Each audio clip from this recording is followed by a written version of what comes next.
গণঅভ্যুত্থানে 15 জুলাই থেকে 5 আগস্ট পর্যন্ত আন্দোলনকারীদের উপর হামলায় জড়িত ঢাকা বিশ্ববিদ্যালয়ের 128 জন শিক্ষার্থীকে সাময়িক বহিষ্কার করেছে বিশ্ববিদ্যালয় প্রশাসন। সোমবার দুপুরে বিশ্ববিদ্যালয়ের সিন্ডিকেট সভায় এ সিদ্ধান্ত নেওয়া হয়। অন্যদিকে শৃঙ্খলা ভঙ্গের অভিযোগে চট্টগ্রাম প্রকৌশল ও প্রযুক্তি বিশ্ববিদ্যালয়ের 19 শিক্ষার্থীকে বিভিন্ন মেয়াদে বহিষ্কার করা হয়েছে। এরা সবাই নিষিদ্ধ ঘোষিত ছাত্রলীগের চুয়েট শাখার নেতা। 2024-এর ছাত্র জনতার আন্দোলনের শুরুর দিকে ঢাকা বিশ্ববিদ্যালয় এলাকায় হামলার শিকার হয় সাধারণ শিক্ষার্থীরা। এমনকি হামলা থেকে রেহাই পায়নি নারীরাও।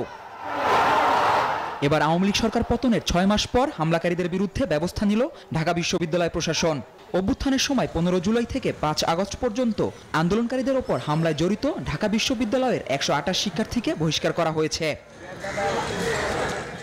অভ্যুত্থানের সময় হামলা সংক্রান্ত অনুসন্ধান কমিটির প্রতিবেদনের আলোকে এ সিদ্ধান্ত নেওয়া হয়েছে।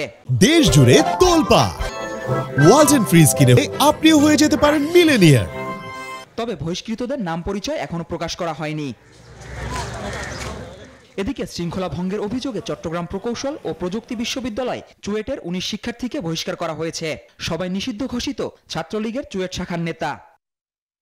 এদের মধ্যে 7 জনকে বিভিন্ন মেয়াদে বিশ্ববিদ্যালয়ের শিক্ষা কার্যক্রম থেকে বহিষ্কার করা হয়েছে, যার মধ্যে 4 জনকে 2 বছর এবং বাকি 3 জনকে 1 বছরের জন্য বহিষ্কার করা হয়।